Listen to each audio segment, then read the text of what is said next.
चलिए आज जो है गोली दर्पण के बारे में बात करेंगे। स्फेरिकल मिरर्स बोलते हैं इंग्लिश में, ठीक है। तो मैं थोड़ा सा डायग्राम बना दिया हूँ। चलिए इसमें देख लेते हैं कि ये गोली दर्पण क्या होते हैं, कैसे बनते हैं, इस तरह का। तो सबसे पहले क्या होता है कि कांच का ग्लास लेते हैं, लिखे हमने, देखिए होलो स्फेयर ऑफ ग्लास, मतलब कांच के खोखले कांच का गोला होता है जिससे कि मिरर को काटते हैं। इस प्रकार से जैसे ये गोला था, इसको काट लिया गया, तो ये देखिए इसका ये जो है कन्वेक्स बन जाएगा और ये जो है कन्वेक्स मतलब उत्तल बन जाएगा। अभी मैं समझा रहा हूँ, इसको देखिए, ये इसको इस प्रकार से काट दिया गया, मतलब दो खोखले कांच के गोले थे, ठीक है, जिसको इस तरह का हमने डिवाइड कर लिया, काट लिया उसे। तो जो निकला उसे हम देखेंगे क्या बनेंगे, अलग अलग ये मिरर कहलाएंगे, दर्पण हो जाएंगे, ठीक है। अब इसमें देखिए कुछ मुख्य बिंदु हैं जिसको ध्यान रखना पड़ेगा। जैसे यहाँ लिखा है सेंटर ऑफ कर्वेचर लिखा है, तो सेंटर ऑफ कर्वेचर मतलब वक्रता केंद्र हो गया। तो इसके केंद्र जो होता है सी, ये जो केंद्र है ना, इसी को कहाँ बोले, ये जब अलग करेंगे मिरर जो अलग हो जाएगा तो उससे हम क्या बोलेंगे, उसको सेंटर ऑफ कर्वेचर बोलेंगे। और ये जो लाइन दिख रही है ना, इसको प्रिंसिपल अक्ष, मुख्य अक्ष बोलेंगे। और ये खोखला गोला है, तो पहले बता दिया कि कांच का खोखला गोला है, ये भी कांच का खोखला गोला है। तो फिगर उतना अच्छा नहीं बनाया लेकिन फिर भी ठीक है, मैंने इसे बना दिया, ठीक है। तो अच्छा, इसकी जो रेडियस होगी, ये गोला है, किसी कोई ना कोई रेडियस होगा, उसी को रेडियस जो होगा वही रेडियस ऑफ कर्वेचर कहलाएगा। ये जो है हम यहाँ पे लिखेंगे। तो यहाँ से जो अलग मिलेगा मिरर, मान लीजिए, तो ये जो मिरर आपका हुआ ऐसा हुआ, तो ये जो एक पर एक कलई है, पेंट पॉलिश इसके इधर पेंट किया गया ताकि किरण जो प्रकाश की रे होती है आर पार हो जाए, ठीक है, टकरा रिफ्लेक्ट हो जाए। पूरी घटना हम लोग जो है कि रिफ्लेक्शन का ही इसमें पड़ेगा भी मिरर में, है ना।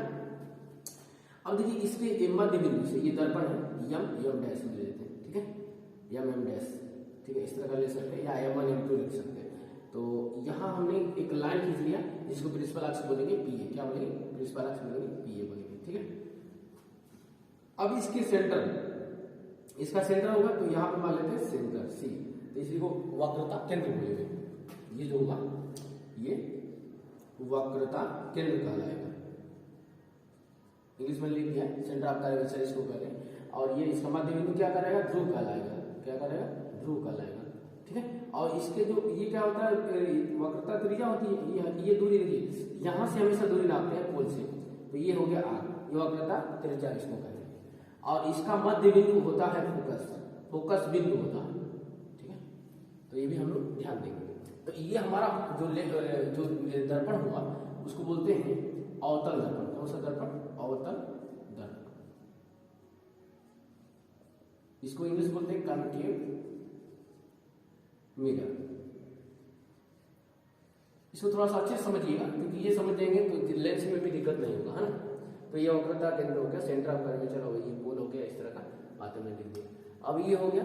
अब देखिए एक और बात है इसमें कि जो धंसा हुए भाग की तरफ ये परावर्तक पृष्ठ बोलते हैं। ये क्या होता है, परावर्तक पृष्ठ हो गया, रिफ्लेक्टेड सरफेस बोलेंगे इसको, ठीक है ना। तो ये परावर्तक पृष्ठ हमेशा जो है कि बस की ओर होता है। अब बस जो होता है ये क्या होता है, लेफ्ट साइड में रखा जाता है, ठीक है। इसका नामकरण भी करते हैं, इस प्रिंसिपल अक्ष को यक्ष डैश बोला जाता है, लिख सकते हैं, नहीं लिखेंगे तो कोई दिक्कत नहीं है।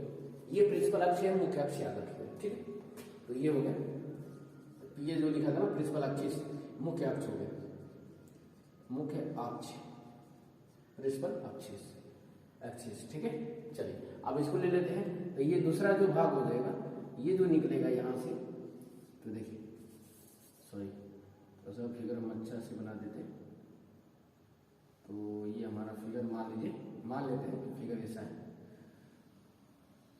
चलिए हो गया। अब इसके सेंटर से हम एक लाइन खींच दे रहे हैं, ये देखिए इधर पे, देखिए उभरे भाग की तरफ ये जो है परावर्तक पृष्ठ, ये देख रहे हैं ना, परावर्तक पृष्ठ हमारा ये क्या है, उभरा हुआ भाग है, ठीक है।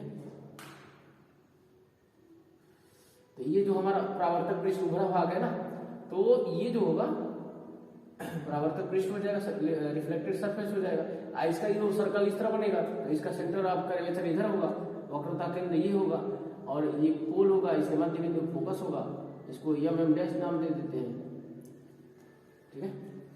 इसको ऐसा लिखिए, M डैश नीचे लिखे, इसमें भी ऐसा, क्योंकि जो निगेटिव होता है ना उसको डैश से लिखते हैं, ठीक है। जैसे मान लीजिए ये एक्स है, एक्स डैश है, लेफ्ट साइड में निगेटिव होता है और राइट साइड में पॉजिटिव होता है। ये मतलब सवाल लगाने के लिए काम आएगा। ये सब साइन भी ध्यान रखना चाहिए हमेशा, ठीक है। और ये हो गया वक्रता केंद्र, ये वक्रता केंद्र है, ये फोकस है और ये ध्रुव है, ठीक है। इसी तरह है, ठीक है। तो ये आपका जो हो गया, ये हो गया उत्तल, क्या बोलेंगे, उत्तल, उत्तल दर्पण। हिंदी इंग्लिश में बोलेंगे कन्वेक्स, कन्वेक्स मिरर। तो ठीक है, अच्छे से पढ़ेंगे इसको समझ आएगा, क्योंकि बिंदु जानना जरूरी है कि फोकस क्या होता है। तो फोकस हमेशा वक्रता केंद्र और ध्रुव के बीच होता है। सब बातें यही पे है। ये प्रिंसिपल अक्ष है, ठीक है। इसको भी हम एक्स एक्स डैश लिख सकते हैं, ठीक है। क्लियर हो गया। अब हम देखेंगे कि इसके द्वारा इमेज का फॉर्मेशन किस प्रकार होता है। तो हमें अच्छा पहली बात कुछ बातें कर लेते हैं मुख्य बिंदु। तो पोल अगर कोई पूछेगा तो क्या कहेंगे, पहला बिंदु क्या है, पहला हमारा बिंदु है पी, पोल किसे कहेंगे। तो दर्पण का मध्य बिंदु क्या कहलाएगा, दर्पण का मध्य बिंदु पोल कहलाएगा, ठीक है। उसके बाद आता है जैसे फोकस क्या होता है। तो फोकस अगर बात करेंगे तो वक्रता केंद्र और ध्रुव के मध्य बिंदु को हम फोकस बिंदु कहते हैं, ठीक है। अच्छा, आप फोकस अगर कोई पूछे तो देखिए अब हम बताएंगे कि जब पैरेलल रे चलती है ना, तो जिस परावर्तन के पश्चात, रिफ्लेक्शन के पश्चात जिस बिंदु से होकर जाती है ना, तो उसे हम क्या कहते हैं, फोकस कहते हैं या मुख्य फोकस कहते हैं। इसमें जाती है, इसमें जाती हुई प्रतीत होती है, ठीक है। ऐसा लगता है कि उसे जा रही है, तो मैं उसको दिखाऊंगा आपको, लेकिन फिर आप यहाँ पे समझिए। ये फोकस बिंदु पता हो क्या कि जो है कि इसका मध्य बिंदु होता है। वक्रता केंद्र सी आ गया, तो सी आपको पता ही है वक्रता केंद्र क्या होता है। तो ये जो दर्पण है, दर्पण की बात चल रहा है ना, दर्पण, ये जो दर्पण है जिस कांच, खोखले कांच से कटा हुआ भाग है, उसके केंद्र को देखिए, उसके केंद्र को ही क्या बोला गया, वक्रता केंद्र कहा गया। तो यहाँ पे वैसा ही सिमिलर डेफिनेशन है कि यह जो उत्तल दर्पण है, जिस खोखले कांच से कटा हुआ भाग होता है, उसके केंद्र को ही वक्रता केंद्र कहते हैं। दर्पण का मध्य बिंदु ध्रुव होता है और ध्रुव और वक्रता केंद्र की मध्य बिंदु को फोकस बिंदु कहते हैं। ये सब बातें आपको ध्यान रखनी पड़ेगी, ठीक है। समझ आ गया, क्लियर। तो ये देखिए मैंने डायग्राम बना दिया इसलिए कि कैसे ये बना होगा, क्योंकि बेसिक यही चीज है। ये चीजें समझ गए ना तो फिर कोई दिक्कत नहीं हो जाएगा। कुछ जो दिक्कत होता है यार कि फोकस किधर होगा, जैसे इसमें भी कंफ्यूजन रहता है, फोकस लेफ्ट में होगा कि राइट में होगा, केंद्र किधर लग कर रखे है ना, तो आपको समझ लेना है, ठीक है, अच्छे से। चलिए अब आप इसमें आगे देखते हैं। अब इसमें क्या है, सबसे पहले हम लोग देख लेते हैं ये त्रिज्या है, पोल से हमेशा दूरी मापा जाता है, ये ध्यान रखिए, ठीक है। अब हम चल रहे हैं कि अवतल दर्पण, अवतल। तो आपने क्या देखा, ये जो ये हो गया, बोलिए दर्पण कितने प्रकार के हो गए, दो प्रकार के, अवतल और दूसरा क्या है, उत्तल, उत्तल, ठीक है। ये मतलब इसको कॉन्केव बोलेंगे, इसको कन्वेक्स बोलेंगे, ठीक है। अब अवतल दर्पण द्वारा, अवतल दर्पण द्वारा प्रतिबिंब का बनना या बनाना कर सकते हैं, मतलब बनना मतलब image formation, image formation by concave mirror कर सकते हैं, ठीक है। तो इसमें पहले समझ लेते हैं कितने केस होता है। जैसे ये होता है, ये पॉलिश होती है इस तरह का, ठीक है, ताकि जिससे कि प्रकाश जो किरणें हैं वो टकरा कर आर पार न जाए और प्रतिबिंब अच्छा बने। तो ये होता है। और ये सरफेस होता है जो इस पर कलई होती है किसकी, सिल्वर या काले की, ताकि स्मूथ हो जाए, शाइनिंग हो जाए, मतलब शाइनिंग ज़्यादा करे तो ज़्यादा अच्छा इमेज बनेगा।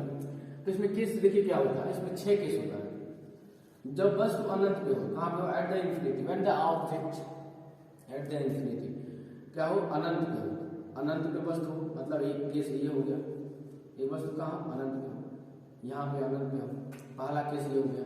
दूसरा केस ये होता है कि जैसे इसका केंद्र मान लीजिए यहाँ पे कहीं होगा, ये प्रिंसिपल अक्ष है, मुख्य अक्ष है, तो आपको पता ही है कि ये ऐसा गोला बनेगा ये, तो इसका मान लेते हैं यहाँ पे सी है और इसका मध्य बिंदु तो फोकस ही होता है, आइए पोल होता है, तो यह हम डैश ले लेते हैं, इसका मिरर का नाम है, ठीक है। अब क्या कर रहा है, एक समय ऐसा भी हो सकता है कि जब वस्तु कहाँ पे हो, वस्तु कहाँ, अनंत और वक्रता केंद्र के बीच, यहाँ पे मान लेते हैं। ये केस नंबर 2 हो गया। एक समय ऐसा हो सकता है कि जब वस्तु यहाँ पे स्थिति बदली जाए, 3 हो गया। अब देखिए इसके बीच में और कोई नहीं रह सकता, यहाँ भी रख सकते हो, तभी अनंत और वक्रता केंद्र के बीच हो जाएगा। ठीक है, वक्रता केंद्र है मतलब बहुत दूर रखी वस्तु को अनंत मान लेते हैं। ठीक है, बहुत दूर की वस्तु। ठीक है, और सी और पी के बीच में हम मान लीजिए यहाँ पे वस्तु रखी हुई, तो ये चौथा केस हो गया, है ना। ये केस देख रहे हैं, ये अलग अलग केस हम लोग पढ़ेंगे। 5वां केस कब, जब फोकस और पोल के बीच जो है एक केस बन जाता है। इसमें हम अगर ऐसा रखेंगे तो फिगर कहाँ बनेगा, कैसा बनेगा, ये भी देखेंगे। अब ऐसा नहीं होगा कि आप मिरर पे ऊपर चढ़े जाओ, ऐसा थोड़ी नहीं होगा, अब कोई केस ही नहीं बनेगा। अब थोड़ी ऐसा है कि वस्तु को प्रतिबिंब देखने के लिए आप मिरर के ऊपर रख दो, ऐसा नहीं होगा ना। तो मिरर तो थोड़ा सा दूरी तो होना चाहिए। अब कोई इसके बीच में अब कोई केस नहीं बन पाएगा। ये 6 केस होता है जिसको 1 बाय 1 करके हम लोग डिस्कस करेंगे। तो पहला केस हम देखेंगे। पहला केस में ये देखेंगे, देखिए पहला केस हमारा ये है। पहला केस देखिए, पहला केस क्या, वस्तु जब वस्तु का हो, अनंत पर हो, अनंत पर हो, when the object at the infinity। ठीक है, तो जब वस्तु का हो अनंत पर हो, अनंत पर हो, तो देखिए वस्तु अनंत पे हो तो इसका प्रतिबिंब कैसे बनाएंगे। ये पहले फिगर बनाना सीखे, ऐसे फिगर हम लोग बना लेंगे। ये अवतल की बात चल रही है, तो ये प्रिंसिपल अक्ष भी हमेशा खींचते रहेंगे। और वस्तु कहाँ माना गया है, अनंत पे माना गया है। चलिए, तो ये मान लेते हैं बहुत दूर यहाँ पे हमारी वस्तु है ए और बी। ठीक है, थोड़ा सा इसको अच्छे से समझेंगे तो बेहतर रहेगा। इसको थोड़ा सा और ऐसे बढ़िया से बना देते हैं। इसको नाम देते हैं ए और बी,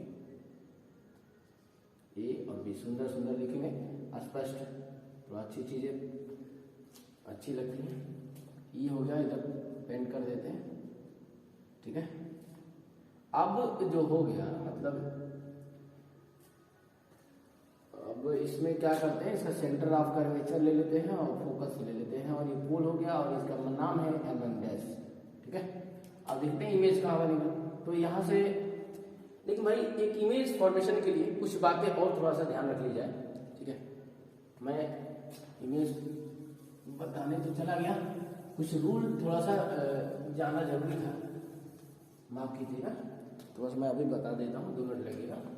ठीक है, रूल थोड़ा देखिए, नियम क्योंकि जरूरी है, नियम से जरूरी है। चलिए, पहला नियम ये होता है कि जैसे ये क्या है, अवतल दर्पण है, तो इससे क्या है ना कि प्रकाश यदि पैरेलल आ रही तो रिफ्लेक्शन के पश्चात ये फोकस से जाएगी। पहला केस याद रखिए, ये पोल है। ठीक है, पहला हो गया। दूसरा देखिए, फटाफट देख लीजिए, 2 मिनट लगेगा। ये देखिए, ध्यान से देखिएगा, इसी का अपोजिट है, अपोजिट मतलब उल्टा। अब कह रहा है कि मान लीजिए कि फोकस से कोई आ रही है इस प्रकार की, तो इस प्रकार से आने वाली किरणें आफ्टर रिफ्लेक्शन के बाद पैरेलल हो जाती है। पैरेलल मतलब सीधी है, मतलब ये मैं थोड़ा सा तिरछा हो जाए, ऐसे हो जाएगी। ठीक है, समझिए बात को, समझिए, थोड़ा सा गौर करिए ना। पर फिर से इसमें देखते हैं। ठीक है, अब इसमें मान लीजिए ऑप्टिक सेंटर से आ रही कोई, तो मतलब ये थोड़ा सा और इधर ले लेते हैं, जैसे ऐसे कोई आ रही है ना, तो ऐसे जो किरणें आएंगी ना, वो वापस उसी पथ में वापस चल जाती है। समझ आ गया, उसी पथ में क्या होती है वापस, कब, जब सेंटर ऑफ कर्वेचर से आ गई, मतलब कोई वैसी भी नहीं होगी तो इसे होकर आ रही होगी। ठीक है, इधर चलिए, अब ये हो गया, ऐसे ऐसे कर दिए। ठीक है, तो समझ आ गया ये भी कि अगर सेंटर ऑप्टिकल सेंटर से आएगा ना तो टकराकर उसी पथ में वापस चलता है। और एक लास्ट, ये तीसरा, चौथा देखिए कि मान लीजिए कि कोई किरण पोल से आती है ना, ऐसे आ रही है ना, तो पोल से आने वाली किरणें जितने एंगल पर आएंगी, जैसे आई है, आई क्या हो जाएगा, ये अविलंब का काम करेगा, तो जितने एंगल पर आएंगे उतने एंगल पर क्या होगी, रिफ्लेक्ट हो जाएंगे। मतलब क्या, ये ध्रुव था, ये भी ध्रुव है, पोल। ठीक है, तो पोल से जाने वाली किरणें जितने एंगल पाएंगे उतने एंगल पर वो रिफ्लेक्ट हो जाएंगे। समझ आ गया ना। कुछ लोग इसी को दूसरी तरह से दिखाते हैं, मतलब अगर यहाँ से इस पथ, इस अविलंब, ये जो है ना, ये प्रिंसिपल एक्सिस से होकर अगर कोई रे जा रहे हैं ना, तो टकरा कर सीधे उसी पथ में वापस आ जाएगा। मतलब इस पथ में जाएगा कोई ना, तो सीधे टकरा कर वापस चलाएगा। मैं थोड़ा सा अलग से बता दिया ताकि आपको पता चले। मतलब जितने एंगल पे जाएगा ना, अगर 90 पे जा रहा है तो 90 पे आएगा, सीधे बात है, ये 90 होगा ना। तो ये मतलब प्रिंसिपल अक्ष से यदि कैसे कैसे किसी किसी बुकों में जैसे प्रिंसिपल अक्ष से दिखा दिया, तो इससे अभी सोचो इससे जाएगा ना, तो इससे टकरा कर क्या हो जाएगा, फिर ये उसी पद में वापस आएगा। समझ आ गया ना, तो ये ध्यान रखना पड़ेगा, मैंने आपको पूरा बता दिया। तो यहाँ पे जरूरत था इसका, मैं यहाँ पे दो, अच्छा कोई भी इमेज बनाने के लिए कम से कम दो किरण लेना जरूरी हो जाता है, क्योंकि दो रे लेंगे अनंत, मतलब कोई भी वस्तु है उससे तो हर बॉडी के हर बिंदु से अनंत सारे किरणें निकलेंगी, है ना, रे निकलेंगे रिफ्लेक्ट करके, तब भाई वो क्या होती हैं, मिरर पे पड़ती हैं, फिर रिफ्लेक्ट से टकरा कर मेरी आंखों की रेटिना पे पड़ती है हम सभी के, जिससे अपनी वस्तु को हम देख पाते हैं मिरर में, है ना। तो अलग बात है, वो धीरे धीरे समझ आ जाएगा, लेकिन कम से कम दो रे लेना जरूरी है। किरण तो बहुत सारी होती है, ठीक है, तो हम कम से कम दो लेंगे ताकि एक दूसरे को इंटरसेक्ट करें। एक किरण लेकर कभी भी प्रतिबिंब नहीं बनाया जा सकता है, इस बात को ध्यान रखिएगा, ठीक है। वस्तु को हमेशा बाएं साइड में रखा जाता है, क्योंकि ये क्या होता है, परावर्तक पृष्ठ होता है, परावर्तक पृष्ठ के सामने एक रखा जाएगा ना, ऐसा थोड़ी कि पीछे रखा जाएगा जिधर पेंट किया गया है, ऐसा नहीं करना चाहिए, ठीक है। तो इमेज के प्रतिबिंब दिखेगा नहीं, तो दो पैरेलल ले लीजिए, तो पैरेलल वाली किससे जाएंगे, फोकस से जाएंगे, तो ये फोकस से देखिए चली जाएगी, कब कब जाएंगे, परावर्तन के पश्चात। अब ये भी देखिए, ये भी जा रही थी, अब ये भी क्या होगी, फोकस से जाएगी, यहाँ पे फोकस हो जाएगी, ध्यान से समझ आ रहा है। तो प्रतिबिंब जो नेचर होगा, प्रतिबिंब तो क्या नेचर होगा, पहला पॉइंट ये होगा कि वस्तु का प्रतिबिंब, वस्तु प्रतिबिंब कहाँ बनेगा, वस्तु का प्रतिबिंब, प्रतिबिंब कहाँ बनेगा, फोकस, फोकस, फोकस यह पर बनेगा, यह पर बनेगा, इतना देखने की जरूरत नहीं है, यह पर बनेगा एट द फोकस, ठीक है। बस उससे बहुत छोटा क्या हुआ, पहले लिख लीजिए, वास्तविक और उल्टा बनेगा, और उल्टा, और वस्तु से क्या होगा, बहुत छोटा बनेगा, वस्तु से बहुत छोटा, लगभग बिंदु आकार, लगभग बिंदु आकार का, ठीक है। अब देखिए इसको कहते हैं at the infinity, real and inverted, real माने वास्तविक। प्रतिबिंब दो प्रकार के होता है, एक आभासी एक वास्तविक। आभासी उसे कहते हैं जिसको पर्दे पर नहीं देखा जा सकता, जिसको पर्दे पर देखा जा सकता है वास्तविक प्रतिबिंब है, ठीक है ना। तो ये सब बातें जो छोटी छोटी बातें थोड़ा सा ध्यान रखिएगा, हाँ लिख लिया करिएगा तो बेटर रहेगा, है ना। बस उसे बहुत छोटा, मतलब मच कहते हैं ना, much smaller than object, much smaller than object, या हाईली डिमिनिश्ड जो कर सकते हैं, मतलब बस उससे बहुत छोटा, ठीक है। अप्रोक्सीमेटली पॉइंट साइज, कितने साइज, पॉइंट साइज मतलब बिंदु आकार का बनेगा, यहाँ पे प्रतिबिंब बनेगा। कई बुकों में थोड़ा सा अलग दिखाया गया है, तो उसमें आप डाउट मत होइएगा, कंफ्यूजन मत होइएगा ना, ठीक है। ऐसे फिगर ये बनाएंगे आपको समझ भी आएगा ना, छोटा प्रतिबिंब बनेगा, ठीक है। अलग अलग बुक में अलग अलग तरीके से दे दिया है ना। चलिए चलते हैं फिर अगले केस की तरफ, है ना। दूसरा केस ये कहता है कि जब वस्तु, दूसरा केस इसमें देख लेंगे,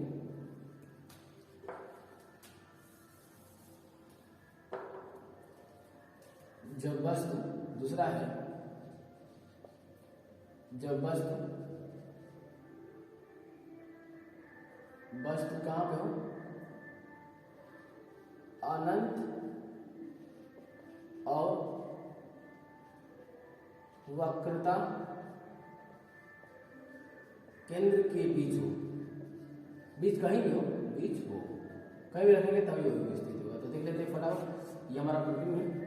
अब यहाँ प्रतिबिंब मैं रख देता हूँ, बस रख देता हूँ, और ये हमारा यहाँ पे सी मान लेता हूँ, चलिए यहाँ पे सी मान लेता हूँ, ठीक है। और यहाँ पे एफ हो जाएगा, और ये हमारा, ठीक है, ये हमारा ऐसे, ठीक है, वो एम एम डैश इसका नामकरण कर देते हैं, ठीक है। अब ये अभी, अच्छा इसका इमेज जो प्रतिबिंब बना था यहाँ पे आई बना था, ए डैश और बी डैश से प्रदर्शित करेंगे, ठीक है, उसी बिंदु। अब यहाँ भी पैरेलल ले लिया जो फोकस से जाएंगे, अब तो समझ आ रहा है कि नहीं। अच्छा फोकस से लेंगे तो पैरेलल हो जाएगा,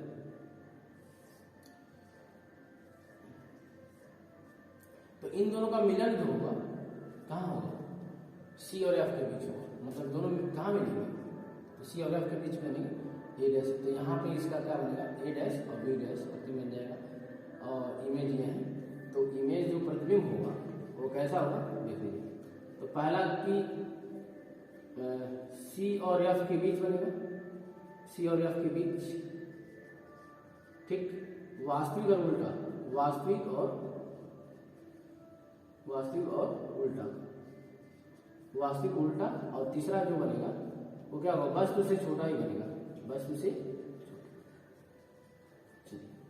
चलिए हो गया।